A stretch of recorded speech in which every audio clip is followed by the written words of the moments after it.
Hi everyone, welcome to the current affairs class. और आज के सेशन में हमने हाल के दिनों के जितने भी इम्पोर्टेंट और चुनिंदा प्रश्न जो हैं इस वीडियो में शामिल किया है।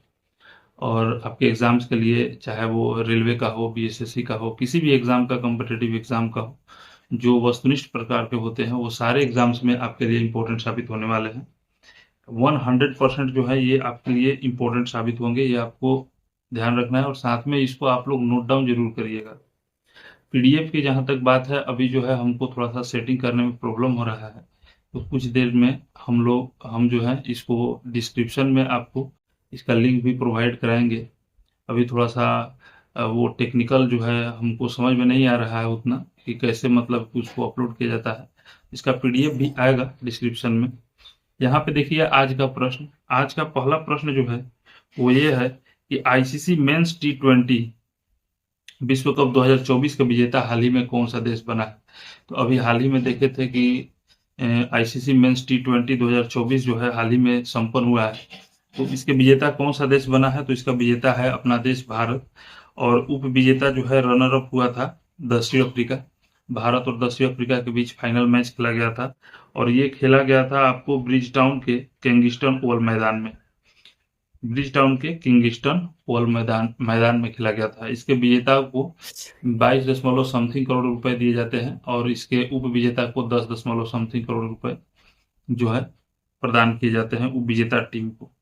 आइए इससे रिलेटेड जितने भी तथ्य है उसको भी देख लेते हैं हम लोग, कि हमारे एग्जाम्स में पूछे जा सकने वाले आईसीसी टी20 वर्ल्ड कप से, मेंस वर्ल्ड कप से संबंधित जो है हाल के अभी एक दो वर्ष तक के लिए तो यही प्रश्न चलने वाला है, क्योंकि हर 2 वर्ष के बाद जो है आईसीसी टी20 वर्ल्ड कप जो है आपका होता है। देखिए यहाँ पे कि 2024 आईसीसी टी20 विश्व कप जो है ये 9वां संस्करण है। इस संस्करण याद रखिएगा कौन सा संस्करण है, तो 9वां संस्करण है। 1 जून से 29 जून तक वेस्ट इंडीज और संयुक्त राज्य अमेरिका द्वारा सह मेजबानी की गई थी। तो मेजबान कौन कौन से थे ये भी आपके लिए इंपॉर्टेंट रहने वाला है। तो वेस्ट इंडीज और संयुक्त राज्य अमेरिका जो है संयुक्त रूप से इसके मेजबान है। आगे देखिए कि यह टूर्नामेंट दूसरी बार वेस्ट इंडीज द्वारा आयोजित किया जा रहा है। तो वेस्ट इंडीज द्वारा जो है दूसरी बार ये आयोजित किया जा रहा है और अमेरिका जो है इसमें पहली बार आयोजित कर रहा है। और सबसे इम्पोर्टेंट बात यह है कि अभी तक जो है अमेरिका में ये पहली बार क्रिकेट अमेरिका जो है किसी भी प्रारूप में खेल रहा है। तो ये पहला जो है प्रमुख आईसीसी टूर्नामेंट है उनके लिए। यहाँ पे देख लीजिए कि सर्वश्रेष्ठ खिलाड़ी का पुरस्कार जो है मिला है जसप्रीत बुमराह को मिला है। सर्वाधिक रन जो है रमनला गुरबाज को ने बनाया है सर्वाधिक रन।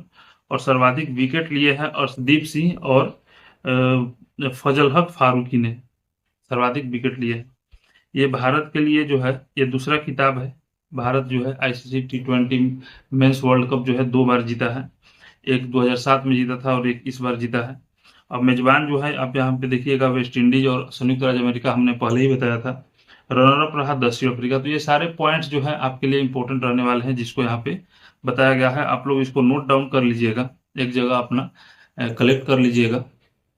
चलिए बढ़ते हैं हम लोग अगले प्रश्न की तरफ। अगला प्रश्न भी आपके लिए इंपॉर्टेंट रहने वाला है कि राज्यसभा में सदन का नेता हाल ही में किसे नियुक्त किया गया है। तो राज्यसभा में सदन का नेता कौन होता है?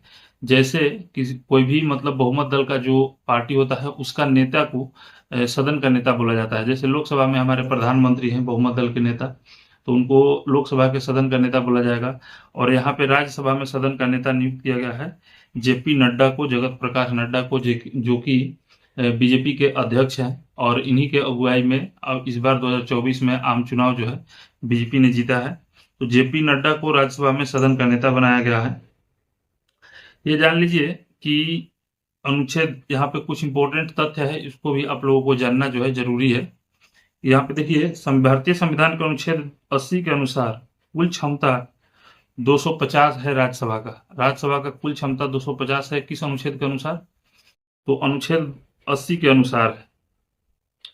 अब यहाँ पे 250 है, लेकिन निर्वाचन होता है 243 सदस्यों का ही, ठीक है। और बाकी जो है 233 सदस्यों का निर्वाचन होता है। 12 सदस्य जो है राष्ट्रपति के द्वारा नियुक्त किए जाते हैं और बाकी जो है आपका केंद्र शासित प्रदेश और जो पाकिस्तान ऑक्युपाइड का कश्मीर है उसके लिए भी छोड़ दिया जाता है। आइए बढ़ते हैं हम लोग आगे। ये अनुच्छेद आर्टिकल आपको याद रखना है कि किस आर्टिकल के अनुसार जो है राज्यसभा के सदस्य नामित होते हैं, तो ये अनुच्छेद 80 के अनुसार, और राज्यसभा के सदन के नेता बने हैं जेपी नड्डा, जगत प्रकाश नड्डा। अगला प्रश्न देखिए, हाल ही में किसने विश्व निवेश रिपोर्ट 2024 जारी किया है? हाल ही में किसने विश्व निवेश रिपोर्ट 2024 जारी किया है? तो विश्व बैंक, यूएनसीटीएडी या इसको अंकटाड भी बोलते हैं, NITI Aayog, world economic forum. तो ये जो प्रश्न है ये भी आपके लिए हाई लेवल के प्रश्न है। यहाँ पे देखिए इसका सही आंसर हो जाएगा यूएनसीटीएडी यानी अंकटाड। ये अंकटाड जो है विश्व निवेश रिपोर्ट जो है हाल ही में जारी किया है। विश्व निवेश रिपोर्ट होता क्या है? जैसे कि आप लोग जानते होंगे एफडीआई, फॉरेन डायरेक्ट इन्वेस्टिगेशन, तो किसका कहाँ पे निवेश है इसका सारा जो है मामला ये यूएनसीटीएडी देखता है। अब यहाँ पे जान लेते हैं अंकटाड की स्थापना जो है 30 दिसंबर 1964 को संयुक्त राष्ट्र महासभा द्वारा किया गया था। संयुक्त राष्ट्र महासभा के द्वारा इसका स्थापना किया गया था 30 दिसंबर 1964 को। 30 दिसंबर 1964, 1964 आपको याद रखना जरूरी है। अगला United Nations conference on trade and development, ये इसका फुल फॉर्म है, United Nations conference on trade and development. अब ये देखिए इसका उद्देश्य है कि रिपोर्ट का फोकस दुनिया भर में प्रत्यक्ष विदेशी निवेश के रुझानों के आकलन पर है। मतलब कि ये प्रत्यक्ष विदेशी निवेश का रुझान जो है बताता है ये अंकटाड यानी यूएनसीटीएडी। आगे देखिए हम लोग अगला प्रश्न देखते हैं। हम इसमें थोड़ा सा स्लो बोल रहे हैं क्योंकि पिछले के वीडियो में हमें आभास हुआ कि हम जो है थोड़ा सा तेजी से बोल दे रहे हैं। अभी बोलने का जो है अंदाज हमको पता नहीं चल रहा है कि कितना तेज बोले या कितना स्लो बोले। तो अगर आप लोगों को मेरा आवाज जो है बहुत धीरे धीरे आ रहा हो तो उसको थोड़ा सा फास्ट कर लीजिएगा, और अगर स्लो मतलब मीडियम आ रहा हो तो ठीक है, नहीं तो धीरे आ रहा हो तो उसको फास्ट कर लीजिएगा। ठीक है, चलिए बढ़ते हम लोग अगले प्रश्न की तरफ। अगला प्रश्न है, वर्ल्ड क्राफ्ट काउंसिल ने किस शहर को वर्ल्ड क्राफ्ट सिटी का टैग प्रदान किया है? वर्ल्ड क्राफ्ट काउंसिल ने किस शहर को वर्ल्ड क्राफ्ट सिटी का टैग प्रदान किया है? तो ये श्रीनगर को। क्राफ्टिंग मतलब कि जितना भी डिजाइनिंग होता है, स्टोन्स वगैरह बनाए जाते हैं, वो सब क्राफ्टिंग के अंतर्गत आते हैं। तो वर्ल्ड क्राफ्ट काउंसिल ने श्रीनगर को वर्ल्ड क्राफ्ट सिटी का टैग प्रदान किया है। यहाँ पे देखिए, यहाँ पे थोड़ा सा देख लीजिए इसके बारे में कुछ तथ्य है, इसके बारे में देख लीजिए कि श्रीनगर विश्व शिल्प परिषद द्वारा वर्ल्ड क्राफ्ट सिटी के रूप में मान्यता प्राप्त करने वाला चौथा भारतीय शहर बन गया। इससे पहले भी 3 बन चुके हैं और ये चौथा शहर है। 3 साल बाद इसे शिल्प और लोक कला के लिए यूनेस्को क्रिएटिविटी सिटी नेटवर्क के हिस्से के रूप में नामित किया गया था। यानी यूनेस्को द्वारा भी इसे एक क्रिएटिविटी सिटी नेटवर्क के रूप में नामित किया गया था। अब यहाँ पे जान लेते हैं वर्ल्ड क्राफ्ट काउंसिल जो है ये किस प्रकार की संस्था है। तो एक गैर सरकारी संगठन है जो शिल्पियों को सशक्त और कला विरासत को वैश्विक रूप से संरक्षित रखने का काम ये करता है। जो शिल्पकारों को या शिल्पियों को ये संरक्षित करने का काम करता है वर्ल्ड क्राफ्ट काउंसिल। अगला प्रश्न देखते हैं हम लोग कि हाल ही में खबरों में रहा नेट्रॉन झील किस देश में स्थित है? ये क्वेश्चन जो है आपके लिए इंपॉर्टेंट रहेगा क्योंकि हाल ही में ये खबरों में रहा है और इसकी मान्यता ये है कि जो भी व्यक्ति इस झील के पानी में नहा लेता है वो पत्थर बन जाता है। क्योंकि होता क्या है कि ये ऐसा होता नहीं है वो पत्थर बन जाता है, लेकिन उसमें कुछ रासायनिक तत्व ऐसे हैं जो बहुत दिनों तक उसमें अगर वो नहाते हैं या उसके संपर्क में रहते हैं तो उनमें जो है रासायनिक प्रतिक्रियाएं होना शुरू हो जाती है। यहाँ पे देखिएगा कि यहाँ पे हमने एक पिक्चर लगाया है और यहाँ पे क्या हो रहा है कि जो जानवर उसमें बहुत दिनों तक नहा रहे थे या स्नान कर रहे थे उनके शरीर में जो है ये शरीर में उनका पत्थर जैसा बदलाव हो गया है।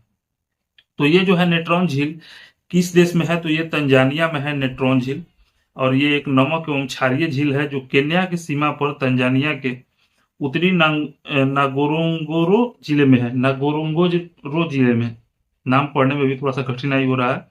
चलिए देखते हैं हम लोग अगला प्रश्न। अच्छा, अगला प्रश्न पहले थोड़ा सा हम लोग तंजानिया के बारे में देख लेते हैं। ये है तंजानिया, ये दक्षिण अफ्रीकी महाद्वीप में का भाग है ये तंजानिया। यहाँ पे इंडिया है और यहाँ पे नीचे देखिए दक्षिणी अफ्रीकी महाद्वीप का भाग है ये। और ये तंजानिया जो है अफ्रीका के उत्तर पूर्वी भाग में पड़ता है। तंजानिया जो है अफ्रीका के उत्तर पूर्वी भाग में पड़ता है। तंजानिया का कैपिटल जो है ये डोडोमा है। तंजानिया का कैपिटल क्या है? कैपिटल का नाम पूछे तो इसका नाम डोडोमा है। तंजानिया का करेंसी जो है तंजानियन सीलिंग है। तंजानियन सीलिंग यानी तंजानिया का कैपिटल सीलिंग है। सॉरी, तंजानिया का मुद्रा जो है, कैपिटल मतलब यहाँ पे मुद्रा हो गया, करेंसी ये सीलिंग है। और इसका राजधानी जो है डोडोमा है। राजधानी डोडोमा है, याद रखिएगा। आगे बढ़ते हैं हम लोग। ये हाल ही में अंतर्राष्ट्रीय सौर संगठन का 100वां सदस्य, पूर्ण सदस्य कौन बना है? तो ये अंतर्राष्ट्रीय सौर संगठन जिसका हेडक्वार्टर भारत में ही है। आइए यहाँ पे जानते हैं कि उसका 100वां सदस्य जो है कौन बना है। तो ये पराग्वे जो है ये 100वां सदस्य बना है। और ये स्पेन जो है इसका 99 सदस्य था। स्पेन उसका 99वां सदस्य था। आइए जान लेते हैं इससे संबंधित कुछ तथ्य और उसके बाद आगे बढ़ते हैं कि सौर ऊर्जा के उपयोग पर ध्यान केंद्रित किया गया। यानी कि सौर ऊर्जा जो हमारे पर्यावरण को प्रदूषित करने वाले जितने भी ईंधन हैं, जैसे पेट्रोल, डीजल, ये सबसे निर्भरता कम करने के लिए ये जो है अंतर्राष्ट्रीय सौर गठबंधन का गठन किया गया था।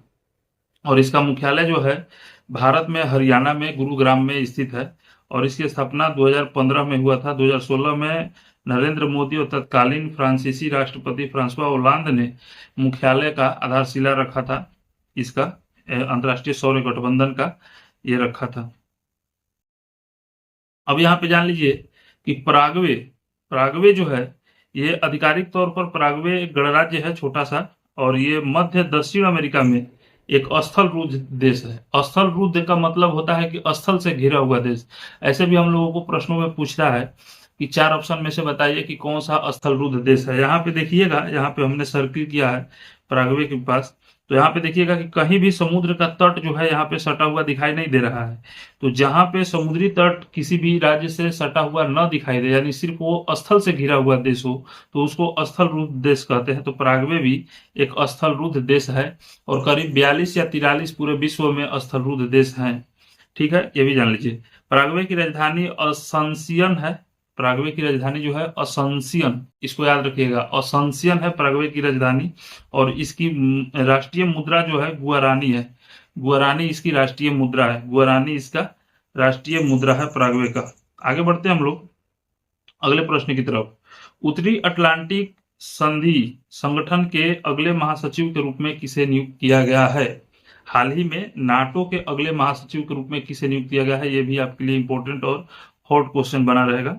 आते हैं इसके उत्तर की ऑप्शन की तरफ कि मार्क रूट है पहला ऑप्शन, दूसरा जेम्स स्टोल्टेनबर्ग है, अटलांटिकिस्ट है, और इनमें से कोई नहीं। तो आपका सही आंसर क्या हो जाएगा? तो इसका सही आंसर होगा मार्क रूट। मार्क रूट जो है ये बने हैं नाटो के अगले महासचिव। और मार्क रूट जो है ये वर्तमान में नीदरलैंड के प्रधानमंत्री भी है। यहाँ पे इनका देखिए फाइल फोटो दिया गया है और हमने ये कहीं से गूगल वगैरह से इसको कॉपी किया है। तो ये जो है निवर्तमान नीदरलैंड के मार्क रूट जो है प्रधानमंत्री, नीदरलैंड के प्रधानमंत्री को नाटो का सदस्य बनाया गया है। और यही नाटो के सदस्य बनने के लिए ही रूस और यूक्रेन का युद्ध जो है अभी हाल में चल रहा है। यहाँ पे देखिए मार्क रूट आधिकारिक तौर पर 1 अक्टूबर 2024 से यह स्थान लेंगे। 1 अक्टूबर 2024 से नाटो के महासचिव बनेंगे, या अध्यक्ष कहिए या महासचिव कहिए, ये बनेंगे। और यहाँ पे ये भी जान लीजिए कि वर्तमान में अभी जो है ये जेंस स्टोल्टेनबर्ग जो है ये वर्तमान में महासचिव है नाटो के। आगे देखते हैं हम लोग कि ये घोषणा कब किया गया। तो स्वीडन 7 मार्च 2024 की रात वाशिंगटन में आधिकारिक प्रक्रिया पूरी होने के बाद नाटो का 32वां सदस्य बन गया। ये स्वीडन जो है इसमें कुल सदस्यों की संख्या नाटो में 32 है और 32वां सदस्य जो है ये स्वीडन है। ये भी याद रखिएगा। रूस यूक्रेन युद्ध जो है इसी के कारण हो रहा है कि नाटो का सदस्य यूक्रेन बन जाए और रूस चाहता है कि वो न बने। आगे देखते हैं हम लोग। नाटो की स्थापना 4 अप्रैल 1949 को उत्तरी अटलांटिक संधि पर हस्ताक्षर करके किया गया था। नाटो का फुल फॉर्म होता है North Atlantic Treaty Organization. NATO का फुल फॉर्म होता है नॉर्थ अटलांटिक ट्रीटी ऑर्गेनाइजेशन। इसके गठबंधन के 12 सदस्य थे। गठबंधन के संस्थापक सदस्य अगर पूछे तो 12 संस्थापक सदस्य थे। और इसका मुख्यालय जो है बेल्जियम की राजधानी ब्रुसेल्स में अवस्थित है। इसका मुख्यालय कहाँ है? बेल्जियम की राजधानी ब्रुसेल्स में इसका मुख्यालय है। आगे देखते हैं अगला प्रश्न कि नाटककार हेरोल्ड पिंटर की स्मृति में स्थापित पेन पिंटर पुरस्कार से किसे सम्मानित किया गया है। पेन पिंटर पुरस्कार जो है ये इंग्लैंड की एक साहित्य पुरस्कार है। तो इस पुरस्कार से किसे सम्मानित किया गया है और ये किनके नाम पे है, तो नोबेल पुरस्कार विजेता हेरोल्ड पिंटर के नाम पे है पेन पिंटर पुरस्कार। तो ये प्रदान किया गया है अरुंधति राय को, और अरुंधति राय जो है ये इनका पिक्चर दिया गया है। अरुंधति राय इनकी प्रमुख फेमस पुस्तक जो है आप लोग पढ़े होंगे, हमारे कई बार एग्जाम्स में आ भी चुका है कि the God of small things और the ministry of utmost happiness जैसी पुस्तकें जो है अरुंधति राय ने लिखी हैं। आगे देखते हैं हम लोग। आगे जाने से पहले हम लोग यहाँ पे हम आपसे एक निवेदन करेंगे, अगर हमारे चैनल पे आप पहली बार आए हैं तो हमारे चैनल को सब्सक्राइब करें, साथ ही अपने दोस्तों में इसको शेयर करें। इससे क्या होगा कि आपको जो है हर स्टूडेंट्स में जेलस की भावना जो है जरूर होती है, तो अगर आप उसको शेयर करिएगा, अपने दोस्त को बताइएगा, तो आप उसके चक्कर में आपको जो है क्वेश्चन याद हो जाएगा। आप अपने दोस्तों की मदद करते रहिए, बताते रहिए, ताकि तैयारी जो है कंपटीशन जो है बढ़ते रहे। ठीक है, ऐसा नहीं कि मतलब आपका दोस्त इक्वल में है तो अगर वो तेज होगा तो आप पर भी उसका प्रभाव पड़ेगा। तो आप जो है अपने दोस्तों को शेयर करिएगा, इस वीडियो को लाइक करिएगा, सब्सक्राइब करिएगा, और जो भी जूनियर बच्चे होंगे उनको भी बतलाइएगा, या सीनियर होंगे उनको भी बतलाइएगा कि ये जो है आपके लिए इम्पोर्टेंट हो सकता है। सारा जो है इम्पोर्टेंट प्रश्नों का कलेक्शन है। चलिए बढ़ते हैं हम लोग आज अगले प्रश्न की तरफ। अगला प्रश्न जो है ये है कि भारत ओलंपिक अनुसंधान और शिक्षा केंद्र का शुभारंभ कहाँ किया गया है। भारतीय ओलंपिक अनुसंधान और शिक्षा केंद्र का शुभारंभ कहाँ किया गया है, तो ये किया गया है गुजरात में। भारतीय ओलंपिक अनुसंधान और शिक्षा केंद्र का शुभारंभ जो है ये गुजरात में किया गया है। और यहाँ पे ध्यान दीजिएगा कि गुजरात के गांधीनगर में ये किया गया है, और ये जो है पहले से एक संस्था है, ये इसका नाम है राष्ट्रीय रक्षा यूनिवर्सिटी। इसी में भारतीय ओलंपिक अनुसंधान और शिक्षा केंद्र का शुभारंभ किया गया है, इसी संस्था में 23 जून को जो है इसका उद्घाटन किया गया, 23 जून को हाल ही में। आगे देखते हैं हम लोग। इस तरह से आज का वीडियो जो है यहीं पे समाप्त होता है, और हम उम्मीद करेंगे कि आप लोगों को ये वीडियो जो है अच्छा लगा होगा, और आप लोग पिछले माह के जितने भी इम्पोर्टेंट करंट अफेयर्स होंगे, चुनिंदा प्रश्न जो होंगे, मुश्किल से 2 या 3 वीडियो होगा पिछले माह का, जो हमारे यहाँ पे वीडियो लिस्ट में जाके देख सकते हैं। चलिए फिर मिलते हैं हम लोग अगले वीडियो में।